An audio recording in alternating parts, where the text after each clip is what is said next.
There's a very specific kind of pain that comes from loving someone who never tells you what's actually going on inside them. You ask, "What's wrong?" and you get nothing. "I'm fine." You ask, "Do you still want this?" and you get a shrug or a joke or a change of subject. And slowly, over time, you start to believe the silence itself is the answer, that there's nothing there, that they simply don't feel as much as you do. I want to challenge that belief today, directly, because I think it's costing a lot of you your peace of mind. The avoidant partner in your life is very likely feeling more than they will ever say out loud. Not because they're hiding it from you specifically, to hurt you or manipulate you, but because saying it, actually putting words to what's underneath, is one of the hardest things their nervous system knows how to do.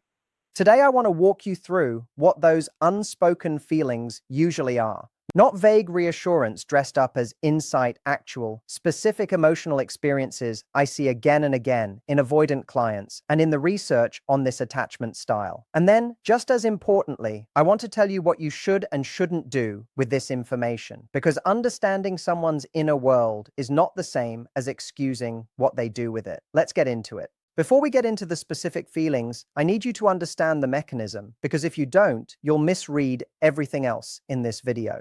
Avoidant attachment develops, in most cases, in environments where emotional expression wasn't safely met. Maybe a child's distress was dismissed, mocked, ignored, or met with, "You're fine, stop crying." Maybe independence was rewarded and need was quietly punished. Over time, the nervous system learns a very efficient lesson. Expressing an emotional need doesn't get the need met, it gets you shame, rejection, or disappointment instead. So the safest strategy becomes not expressing it at all. This isn't a decision an adult avoidant makes at 28 years old, sitting across from you at dinner. It's a reflex laid down decades earlier, running quietly in the background every single time closeness or vulnerability shows up. By the time they're in a relationship with you, the pattern isn't, "I choose not to tell her how I feel." It's closer to, "The words physically will not come, even when I want them to."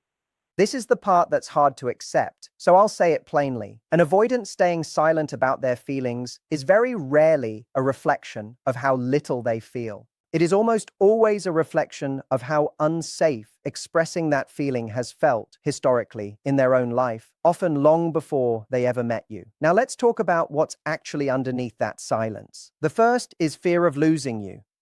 This might be the single most counterintuitive one, because on the surface, avoidants often look like the ones with one foot out the door. But underneath a lot of avoidant distancing is a very real fear, not of commitment itself, but of the vulnerability that comes with depending on someone who could leave. Saying, "I'm scared of losing you," would require admitting they've let themselves need you, which is precisely the admission their whole system is built to avoid. So instead of the fear coming out as words, it often comes out as behavior checking in small, indirect ways, getting quietly unsettled when you pull back, or, ironically, pulling back even harder right when the fear spikes.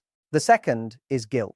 Many avoidants carry a genuine, private guilt about the way they've handled closeness, the times they went quiet, the times they couldn't give the reassurance you needed, the times they know, deep down, they left you confused or hurting. This guilt rarely gets spoken, partly because acknowledging it out loud would mean sitting in the very emotional exposure they're trying to avoid, and partly because many avoidants don't have a practiced vocabulary for saying, "I'm sorry for how that affected you," without it turning into over-explaining or shutting down entirely. So the guilt just sits there, unspoken, sometimes leaking out as extra kindness in small moments, without ever being named directly. The third is admiration they can't quite voice. This one tends to surprise people.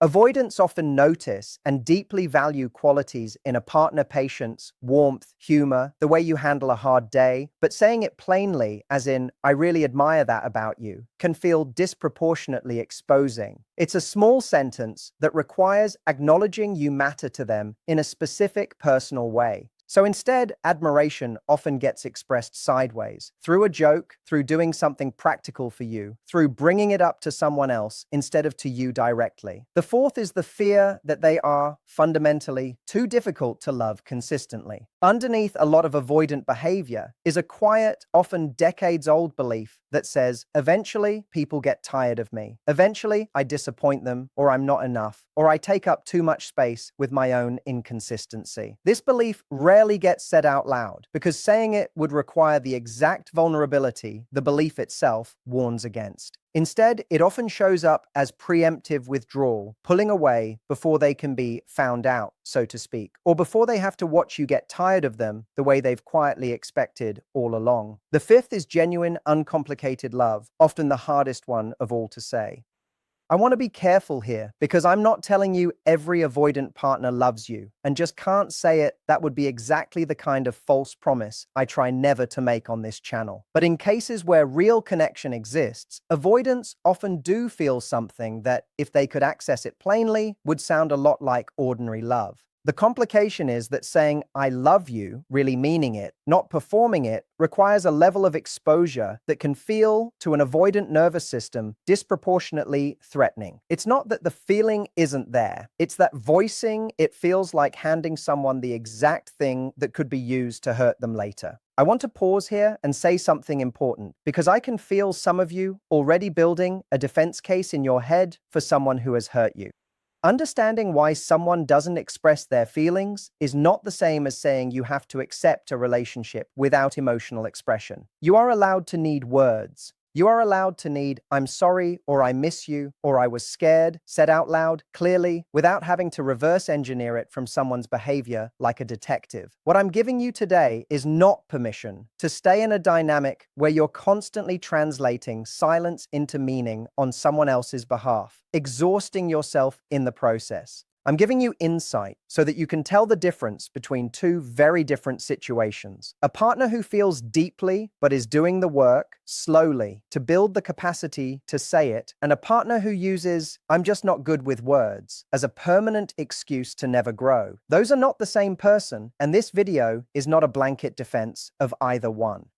So how do you tell if there's real feeling underneath the silence versus genuine indifference? Here are a few patterns worth paying attention to. Consistency in small actions, even without words. An avoidant who feels something, even if they can't say it, will often show it in small, repeated, non-verbal ways, remembering details, showing up in practical moments, small unprompted gestures. Indifference tends to show up as a total absence of effort, not just an absence of words. Discomfort, not blankness, when the topic comes up. If you bring up the relationship or your feelings and get visible discomfort, shifting, deflecting, changing the subject quickly, that's often a sign something real is being avoided, not that nothing is there. True indifference tends to look more like calm disinterest, not squirming avoidance. Moments of unplanned honesty. Watch for the rare moments where something slips out late at night, during an argument, after a few drinks, in a moment of low guard. Those slips are often more honest than anything said in a calm, composed conversation, because the usual filtering system didn't have time to engage. None of these signs guarantee anything about the future of the relationship. They simply help you read the present more accurately, instead of assuming either "there's nothing there" or "they secretly feel everything I want them to." If you're in an ongoing relationship or situationship with someone who fits this pattern, here's what actually tends to help and what tends to make things worse.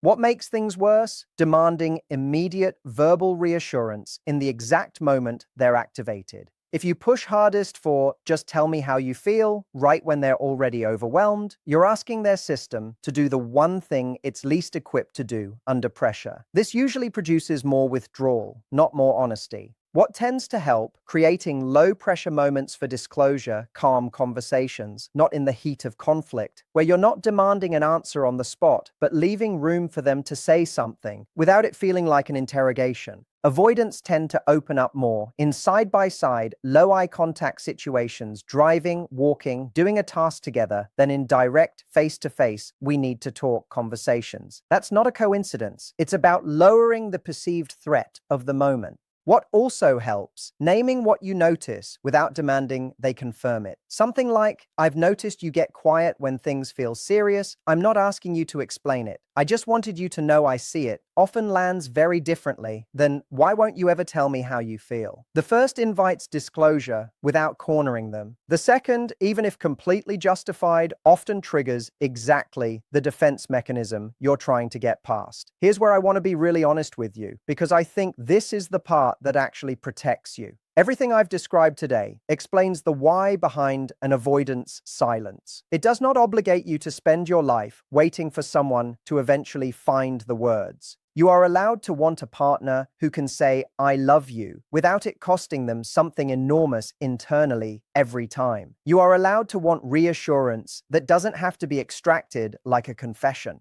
Compassion for someone's attachment history is not the same as accepting a permanently one-sided emotional exchange. The healthiest outcome, if you're with someone like this, is not you becoming an expert translator of their silence forever. It's them, over time, doing enough of their own work that the words start to come more easily, and you being willing to have standards in the meantime, rather than shrinking your needs down to match their current capacity. If they're doing that work genuinely, consistently, not just in the aftermath of almost losing you that's worth staying for, if it matters to you. If they're not, then understanding why they're silent doesn't mean you're required to keep waiting for a version of them that may never show up. So here's what I want you to take from today. Yes, the avoidant person in your life is very likely feeling more than they say. Fear of losing you, guilt over how they've handled things, admiration they can't quite voice, a quiet fear that they're too much or too little. And sometimes, underneath all of it, something that looks a lot like real love, just buried under decades of learning that saying it out loud isn't safe. But none of that changes what you're allowed to need. You can hold both truths at once. Their silence probably isn't proof they don't care, and you still deserve a relationship where feelings eventually get said, not just implied. Don't spend years being an emotional archaeologist for someone who refuses to hand you the map. Give understanding where it's earned, and give yourself permission to want more at the same time. If this helped you understand someone in your life a little better, let me know in the comments. I read everyone. And if you want to go deeper into how to actually get an avoidant partner to open up without pushing them further away, I've linked that video right here. I'll see you in the next one.